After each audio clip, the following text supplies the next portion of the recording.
doing the same. And so that was like the big thing when I was looking at other schools, like bigger schools. That was always my question, like what's the accessibility for research here? And a lot of the time it was if a school was connected to a graduate school, there weren't as many opportunities. And so that's part of the reason I came here. That and the money that the AMS program gives us students for research, for individual research, to kind of plan out and do your own thing based on your interests and things like that. Like it's definitely a great opportunity, and that's was one of my deciding factors. Cool. And John, we actually hadn't touched upon AMS funding, but you touched upon that in your answer. So can you give your perspective on AMS funding? What is it? How can students access it? What is sort of that component of the program? Yeah, so AMS gives about $6,000 to do your own individual research, and you have an extremely wide range of what you could do. So you could, even though I'm in astronomy and physics, I could do my research in, say, literature or something like that, world literature. You get to travel wherever you'd like to do this research. Of course, it has to be academically oriented. But I was considering doing some kind of sports science at first. That plan fell through. That was very early in my freshman year, so of course my plans have changed. But last year, actually, I was going through the application process, which is you only need to submit an itinerary, budget, and just a general description. It's a few hours of work, but most of the work is done in planning. But I was going to go to Spain and then the Canary Islands to research telescopes. It was going to be really, really, really cool. So, but COVID got in the way of that. But I'll be doing that soon again, as soon as I get to go. Definitely, and of course, COVID has impacted a lot of individuals' plans. But I think that ability to design a project, I think it's fun, John, that you sort of said you have to go through the itinerary and the budget and the proposal, and it's just a couple hours of work. But I think in a lot of ways, one of the goals of the AMS program in the big picture is giving students the confidence and the skills to submit those kind of proposals and figure out what their research is, how much it's going to cost, how they're going to plan for that in order to get the most of the experience. And I think the other thing is knowing that the directors of the program, the faculty who are involved, really want to say yes to your projects, even if it is something that maybe isn't directly related to your course of study, like you said. It's something that's going to help you find your way through the process. The other thing that I think is worth noting, John mentioned access to about $6,000 in research funding, but you don't have to use all of your money at once. There's the chance to divide that into different opportunities, so that if you had something that you wanted to do early on in your experience, but you have funding left over, you can submit an additional proposal for an additional project later in your experience to use up that entire time. Eliza, what has been your plan for using your funding during your time on campus? Yeah, so I also submitted a proposal during the spring. It was accepted, but then obviously we had to push the travel plans back. But for my trip, I'm actually planning on doing it with one of my good friends who's in AMS, and we're going to sort of pool our resources together and go together. And so we were planning on going to Norway, Greece, and Japan and study antimicrobial resistance and alternative medicine. And then surprisingly, it actually came in under budget. So we were hoping to add on a second trip to Iceland and study sort of tourism and geothermal vents and sort of the whole cultural difference in Iceland. Very cool. And Eliza, that research that you mentioned using your funding for isn't directly related to your major. So how did you decide that that was going to be something that you wanted to investigate further? Yeah, so a couple things. So first, when we were in the initial planning stages, we had talked about Norway and Greece because I had learned in one of my classes about antimicrobial resistance and how that is a growing problem. And so Norway, because they, at least in Europe, prescribe a very low amount of antibiotics, and then Greece because they're one of the countries that prescribes a higher rate of antibiotics. So that was where those two countries came from. And then John mentioned you can sort of travel wherever. And so I really wanted to fit in a trip to Japan. It's sort of always been my dream. And so that's how alternative medicine came about. Yeah, just to quickly add to that, I've had a lot of different ideas, whether it's like those are really cool ideas, and I've had there's kind of a list that I've made that's here are some things I could do, but it's mostly one of the things that I found really surprising was how much I liked Colgate's core curriculum and just the kind of liberal arts curriculum that Colgate has that makes you take like a class here or there in different subject areas. And I mentioned my minor earlier, geography. Like I thought geography was mostly studying maps and things like that, and it's just so much more that I've grown an interest in, whether it's that or I've taken a class on the Maya, very, very interesting, and that's definitely something that can inspire your projects. You might not see it coming before you actually come to Colgate. So. Yeah, definitely. I think that's sort of an interesting point to go in a little bit of a different direction just for a moment, and sort of reiterate that all of these opportunities that Colgate offers to students, in particular to AMS students, everything really is rooted in this liberal arts background. So we don't ask students to tell us their major on their application. You can take until your sophomore year to decide what your major will be. So all these opportunities really are allowing you to dive really closely into something, but also to do that in a way that is helping you to figure out what's going to be the best fit for you, whether it's a specific direction within your major, within your minor, or maybe finding a program or a major that is going to be a slightly different fit. And as John said, there is a small core curriculum that's available for students for classes students take during their first 2 years.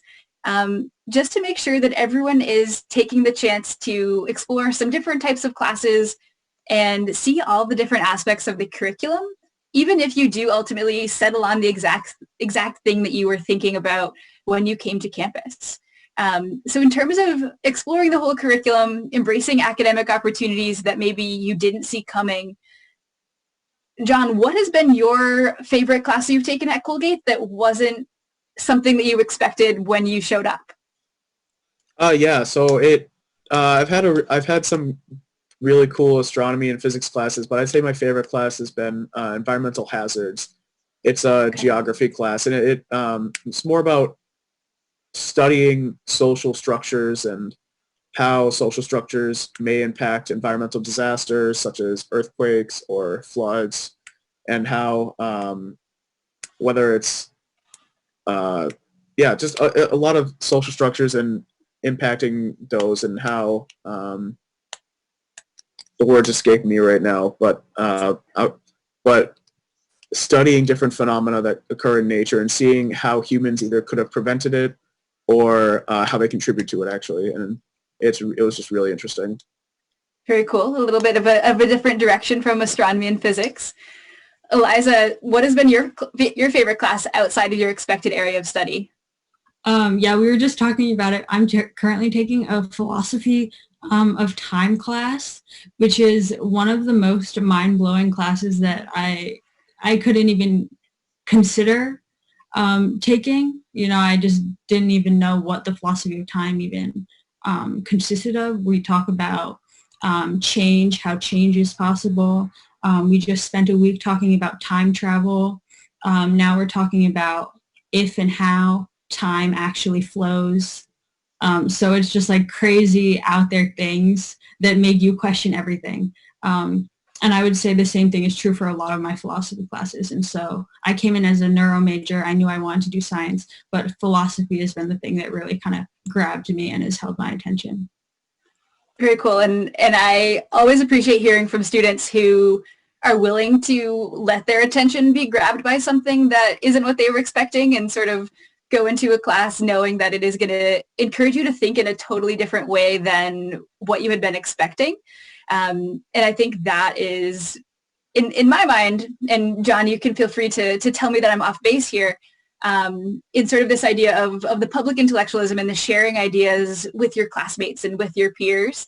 Something I think is really cool is the chance to know that Eliza's really interested in neuroscience. Someone else might be really interested in math or political science, economics, whatever it might be. But everyone really is able to share those exciting things that they're learning, and really allow themselves to be captivated, even if it is just for a couple minutes. How has that experience played out in any of the events you've been to on campus, whether those are just sort of casual conversations in the dining hall, in the residence hall, in any meeting that you've been in? Yeah, and I just want to say, especially, I think that's a great example with the philosophy of time class, which is actually a class I definitely want to try to take before I leave. But I'll be taking a relativity class, and I know we've discussed like philosophical implications of time travel or how time flows. And I know that just kind of looking from those two perspectives, it'll be really interesting. And so there are a lot of talks here at Colgate, but I know it actually relates to this again. I was at a talk last year about dark matter and just hearing different perspectives. And I know a lot of community members were there as well. So hearing different perspectives outside of just a purely scientific is very, very important to me. And whether it's philosophical or something like that, and just hearing from community members, I think that was one of the talks that really stood out to me. Excellent. Cool. And then thinking about sort of the connection that you have with the AMS community and with your AMS peers, what did it mean to you to be a part of that community and sort of have those peers going through your Colgate experience with you? Eliza, do you want to take this one first? Sure. Yeah, I think it's definitely enhanced my experience. I will say I live in a 14-person townhouse right now, and the two of my closest friends in that house are also in AMS.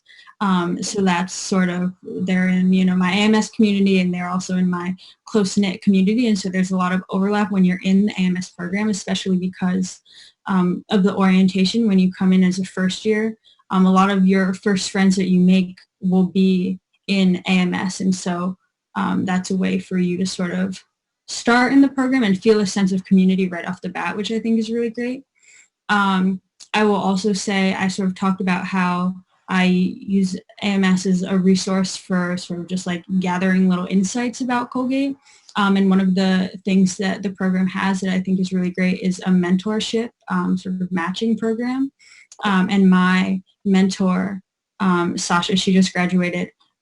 She's awesome, and she has been a really great resource for me when it comes to, what neuro classes I should take, or, like tips and tricks in the dining hall. I texted her when we were going through housing.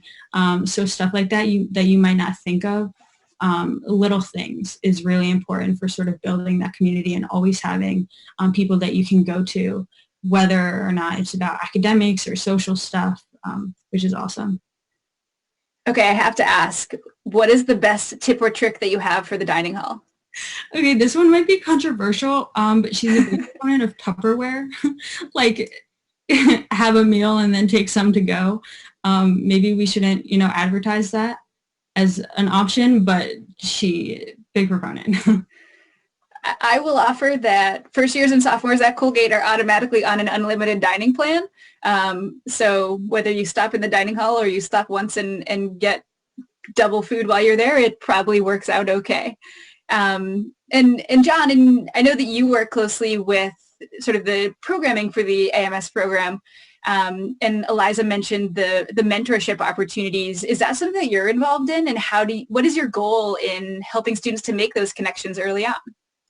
Yeah, so what we do is we send out maybe a Google form or something during the summer while we're trying to get to know the students, and we'll have like a group meet and things, but we try to get their interest we kind of try to gauge their interest of what they have going into undergrad or their freshman year.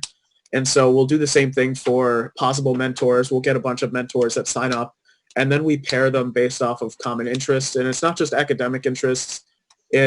Could say one person really likes soccer, and we pair them with another person that really likes soccer and has a similar academic interest. And so we're trying to foster kind of a relationship prior to coming to Colgate, so that they have someone to lean on, say for housing questions, or hey, what class should I take, or something like that.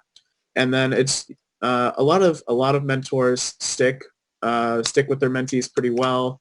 And I know I asked mine for over a year. He just graduated as well.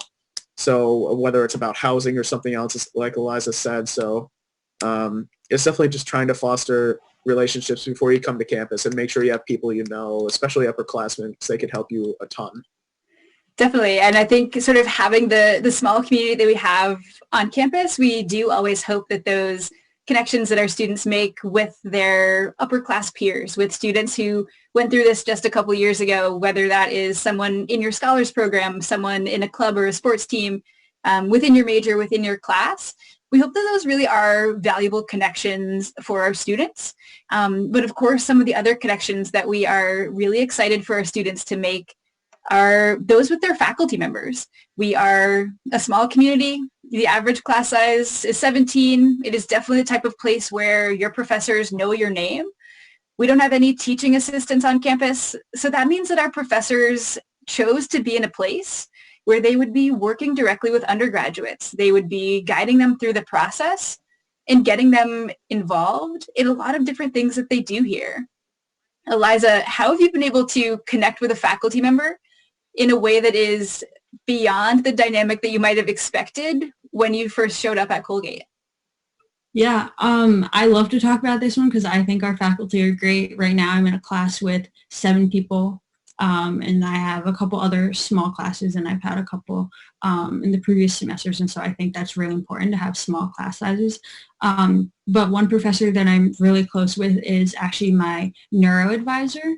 And I met him prior to coming to Colgate at a Colgate either prospective student or like accepted student event. And I was just coincidentally seated next to him at a dinner, and we got to talking, and he talked to me about his research and his first year seminar class that he teaches. And so that was sort of the start of our relationship. And then when I came to campus, I had his name in the back of my head, and I reached out to him my first semester, my freshman year, and I just said, hey, I'm looking to be a neuroscience major. I was wondering if I could come and talk to you about sort of my course study, what the major looks like. And I talked to him probably for over an hour that first time we met, and he was great. He laid out sort of a 4-year plan for me. He talked about what my options were. We talked about research right off the bat, some of my options for that. And since then, I've taken a couple of his classes, both of which I've really enjoyed. And then he's just remained like a really great resource, but also sort of a friendly figure. I'll just stop in his office and say hey and chat about how he's doing, how his dogs are, that sort of thing. So it's a great relationship, both academically and otherwise. And I know that going up to a professor, taking the chance to stop by their office when it's someone you don't know can be a little bit intimidating. Eliza, was it as scary as you expected? Absolutely not. No, they are so nice. And I will say it's not the first time, or it wasn't the first time, and it definitely was not the last time that I just sort of emailed the professor out of the blue and said, hey, I'm interested in the work you're doing or a class. Can I come in and talk to you? And they're always so willing to meet with you, even if they don't know you at all, which is great. And John, you said that it sounded like before you even arrived at Colgate, you were able to make a connection with a fellow AMS student who had similar interests to yours. How did that connection transpire, and how have you been able to connect with faculty during your 2 years on campus so far? Yeah, so I met, his name is Jacob. I met him at an accepted students event, and he gave me his email, and I sent him a few emails over the summer about the research, about physics and astronomy in general, about the department. We got to know each other, so I knew him by the time I came to campus, and I knew a few of the other AMS students, like via group chat. But so he got me involved in a lot of things, whether it was different clubs related to physics and astronomy, or other clubs. Colgate has a ton of clubs, by the way. They're great. And so yeah, and he got me. He introduced me to this professor, and then I've been doing research with him for the last 2 years, and so he definitely helped me out a great amount. And as for professors, um, I've had a really easy experience as well. They're so easy to go up and talk to, especially when you get to know them in your smaller classes. And I could definitely speak for the physics department. We're not it's a big department, but it's not a big department like you might see at a lot of other schools. So I've gotten to know nearly all of the professors. They know me by a first name basis, and it's great. And so I could take any of their classes, and I know I could go talk to them whenever I need it, and it's just really easy going. And yeah. Awesome. Well, two things that have come up quite a bit in just hearing the way that both Eliza and John have talked about their Colgate experience, the connections that they've made, are the opportunity for students to get involved in research, which of course is something that we're excited about for students who are enrolled as AMS students, but really for the entire campus body. About 80% of our students participate in research of some kind before they graduate, whether that is an extended opportunity over summer or an extended piece of work within one of your academic courses. I know that sometimes when I say the word research, people tend to automatically think of the sciences. And of course, tonight we do have two students here with us who are focused in the sciences, but know that research opportunities don't have to be science. If your project has to do with English, with theater, economics, psychology, wherever your interests lie, there's the chance to really dive down and explore that question really deeply using the resources that are available on campus.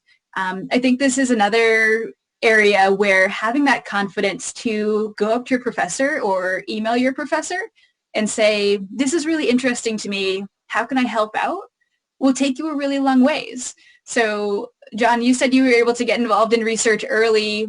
How did you make that happen, and what have you been studying? Yeah, sure. So the physics department holds weekly talks. They bring in a lot of other researchers from different institutions, and I was able to introduce myself to the professor at that time. And then the following summer, I started with him up in the Colgate has its own observatory. And so I've been doing research with the observatory for the last 2 years because I also did this past summer as well. And so we study quasars, which are black holes with perpendicular jets shooting out each side. And so we most of what we do is studying the optical variability, or how their light that we receive with the telescope changes over time. And we collaborate with St. Petersburg State University in Russia. We've collaborated with Boston University, and actually got some of our data published this past summer, and it's really interesting, and I'm going to be continuing with it probably for the rest of the time that I'm here. Very cool. And I think that's sort of one example of how the opportunities that are available at Colgate sort of transcend what you would expect for a liberal arts college with about 3,000 students in central New York. The opportunities to really connect with other universities, other researchers around the country, or in this case, and in other cases, around the world, and really see how that collective investigation can really pay dividends. Eliza, what has your research experience been? So mine has been a little bit different. I was supposed to be doing research this summer with a neuroscience professor, and so that would be more like classic basic lab, wet lab sort of work, petri dishes, cell cultures. But that was canceled, unfortunately. I had also hoped to be doing research with him this fall, which was also canceled. A lot of the labs are not open right now. But I'm hoping in the summer, the summer, and then also in the spring, stuff will sort of start to open up. But as I've also done sort of a research experience. It was not last summer, but the summer before. And it was in my hometown in a research lab there. And that was sort of just to learn the basics, how to do, run gels, different analyses, how to work and analyze data on the computer, stuff like that. So that was a good introduction, but I'm still sort of waiting for my big research project to come around. Definitely. Well, I will keep my fingers crossed that you will have that opportunity soon. Unfortunately for right now, I think I'm just going to double down on disappointment because you two are both in your junior year, and I know that is a time when a lot of students do choose to travel, spend some time away from campus. So acknowledging that there have absolutely been challenges this year in plans being interrupted, we hope that everyone will be able to have an off-campus experience at some time during their Colgate experience. So Eliza, what were your plans in the pre-pandemic vision of your time at Colgate? And what do you see those shifting to now? So I was supposed to be abroad this fall in Manchester, England, studying primarily philosophy. So that got canceled. Right now, I'm in the process of applying to 2 other abroad programs. So one of those is an extended study. So Colgate offers study groups, which is sort of what you would think of as a study abroad, a full semester long program. And then we also offer extended studies, which are 3-week trips that are sort of done in conjunction with a class on campus. So hopefully I will be taking Greek language in the spring and then traveling to Greece and Rome sort of for 3 weeks following, probably after graduation. And then I'm also applying to the NIH study group, which is sort of an unconventional study, sort of a broad program. So the way that works is that you're accepted through Colgate to participate in a semester-long internship at the NIH down in Bethesda, Maryland. And that what often happens is students who go in the fall begin their research in the summer. So hopefully, if I get into that program, I will be in Maryland both this summer and in the fall doing research, which will then end up becoming my senior thesis work. Excellent. Very cool. Eliza, I will keep my fingers crossed because that sounds like an excellent opportunity. John, what were your off-campus plans and how have those shifted? Yeah, so I mentioned earlier that I was supposed to be going this past May to Spain in the Canary Islands. And so for the AMS proposal, I'm looking for as soon as possible, which is likely next summer. And so, but this spring I was supposed to be going to Cardiff, Wales for a sciences program abroad for this semester. That was unfortunately canceled. And so I'm looking into possibly doing another one next spring because this fall I have my thesis, or next fall. But we'll see if that happens. I'm also looking into extended studies. But as for this upcoming summer, because some of the European universities, they go a little later into the summer than we do here. I'm looking into a lot more internships and REUs, which are research experience for undergraduates. And so I'm mid-search on those right now. So application season is coming. Excellent.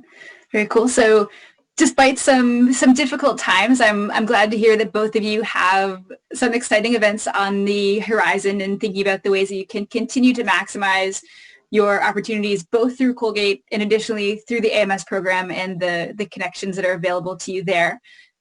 At this time, we have about 5 more minutes. So if anyone does have questions about Colgate, about the AMS program for Eliza or for John, definitely please put those into the chat or into the question and answer. Want to make sure that this is as helpful as it can be in terms of the things that you are most curious about as you're thinking about Colgate and the way it might be a fit for you. As we sort of see if anyone does have any questions, I'll offer one more to Eliza and to John.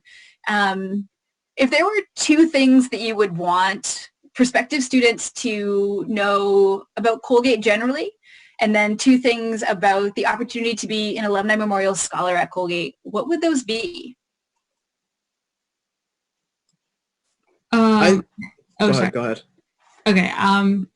Well, I can start. Maybe I'll give one of each. Yes. Okay. Sounds great.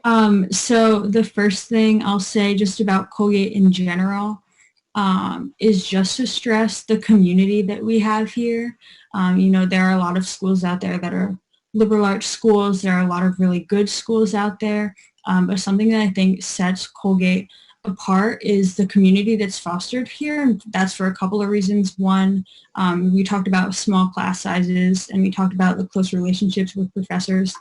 But that goes beyond the classroom, and something that I really love about Colgate is its location. We're sort of in the middle of nowhere in upstate New York. We're in Hamilton, which is a small town. What that means is that everyone who's in your classes, all your professors, you see them quite often actually, whether it's, going down to the farmer's market on Saturday mornings, or walking around campus at, additional department lectures at 7 p.m. All the people in your community are there. And so that's just additional ways for you to sort of connect with people. You really do feel like it's all one community. There's not sort of a separation between the faculty and the students, or maybe the upperclassmen and the underclassmen, because everyone is here and everyone wants to be here and is engaged. And then something about just the AMS program is that it really is an amazing opportunity for you to do research and travel in a way that perhaps you may not have thought you could. And you can do sort of really unconventional projects and go to places that are sort of not, your typical study abroad locations, and do really, really unique things. So I don't know, it was a big factor in deciding to come here once I learned that, I had been accepted and that this was an opportunity before me. Yeah, I think one thing that was really valuable that I read in sort of some of the guidelines for AMS students in thinking about your projects, thinking about how you might like to use your funds, is to write down every idea you have. Don't think that something is impossible. Don't think that it's too far-fetched, because you are part of that Colgate community, the sort of AMS community that wants you to figure out how to make that viable and how to make that feasible. John, I hope I didn't steal your two things or your one thing with that answer. What would you like students to know? Mostly, it was one of the things that I was curious about when I was coming here is how easy is it to get involved? And I think because of the community that we have here that Eliza touched on, it's extremely easy to get involved. And I kind of think this touches for both AMS and about Colgate. It's just getting to know the people in your community will make it so much easier to get involved. And then once you get involved, it'll strengthen your community in different kind of areas on campus, whether it's like something in English or maybe math, anything really, or a club like Quiz Bowl or something like that, or maybe a religious organization. It's just there are so many different things that you could do when you're here. It's of course academics are important and that's extremely valued, but there's so much to do if, say, you need a break or something like that. And it's just a really fun experience to get involved in a ton of things. Definitely. And so, John, a little bit ago, you said it's sort of in passing that there are a ton of different clubs. And now you're speaking again about being involved. Just to sort of put a ton of clubs into numerical terms, there are about 220 clubs and organizations at Colgate. So John's not kidding. But John, which of those do you find most fascinating? Which club do you think is sort of the thing to do at Colgate? Sure, yeah. So one of my favorites is definitely, I'm in a club and I help run a club called Stargate that's all about astrophotography. And it's not necessarily for people that know what they're doing either, because we surely don't. But it's a lot of fun. We have the necessary observing tools, whether it's a telescope or a camera or binoculars, and we go up to the observatory and we have observing nights, and it's a lot of fun. Hot chocolate, of course. And of course, one other one that I wanted to mention was we have the Cove here, which is all about volunteerism, and it's there are a ton of different clubs that stem out of it. I'm involved in one that we mentor at a local school around here, and that's definitely one of the things to do. It's a lot of fun meeting the different people involved with that, because there are so many different clubs that actually come out of that. Eliza, do you have a favorite club you'd like to pitch? Well, I'm a co-leader of the Colgate Boat Project, which personally, and I hope that other people share this sentiment, but I think it's very important to vote even when we're in an off year to remain civically engaged. That also is out of the code, slightly different than a lot of the other groups in the code, but I think equally as important. And then some other kind of fun ones that I have heard of are the Cheese Club. I have some friends that are in the Cheese Club. The Beekeeping Club, I have a good friend who's in that. So there are sort of, your, maybe expected clubs, club sports, those exist. But then there are also sort of weird offhand ones that are very, very cool and kind of unique to Kuwait, I think. Awesome. Appreciate you sharing that. The food-based clubs always intrigue me as well. Colgate takes its free food very seriously, so that is something to know about life on campus. John, Eliza, thank you so much for taking the time to share your experiences today. To all of the students who were able to join us tonight, we hope this was helpful in learning a little bit more about Colgate and the opportunities that are available to students who are admitted through the Alumni Memorial Scholars Program. As I mentioned before, there is no separate application to the program, so everyone who applies to Colgate will automatically be considered. And at the time of your admission decision, you will be notified of your selection as an Alumni Memorial Scholar. I will put my email in the chat as John just did. If anyone has questions, definitely don't hesitate to pass those along. I also am fully aware that oftentimes our current students have better answers than I do. So I'm always willing to find a student to answer questions for you as well. For that, thanks so much for taking the time to join us. And please let us know if there's anything that we at Colgate can do to support you as you move through the application process. Have a great night, everyone. Thank you.